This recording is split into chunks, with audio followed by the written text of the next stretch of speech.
Sige idol, pasok kayo idol, pasok. Huwag kayong mahiya, kasaysayan nyo dito sa Pilipinas. Pwede nyo na i-repeat dyan sa ibang bansa. Nandito na si Don Michael para sa tunay na Pilipino. Pero ang kasangga natin sa Senado, bintol po lang bitag mga idol, huwag po natin kalimutan. Ilang araw na lang po ay darating na sa ating pambansang Senado ang isang tatak bintol po.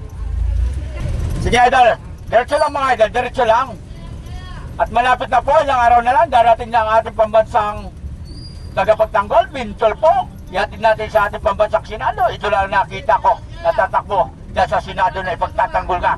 Kahit magpasagano ka, may pagtanggol ka lamang. Ayan ang tatak, bintol po idol. Ang palis na si Don Michael sa Pilipino.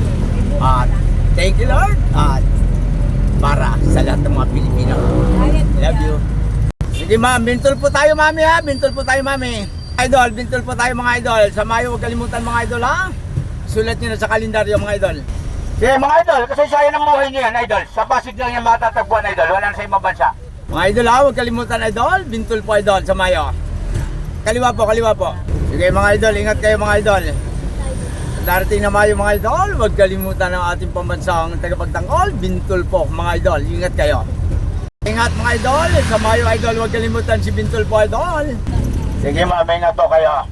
Sana'y sa darating na Mayo ma'am, isama nyo na sa panaginip ang ating pambansang tagapagtanggol. Bintol po live bitag para sa Senado, parating na mga idol. Ingat kayo, ingat kayo. Hello, hanggang dito na lang sa Mayo ng Pilipino.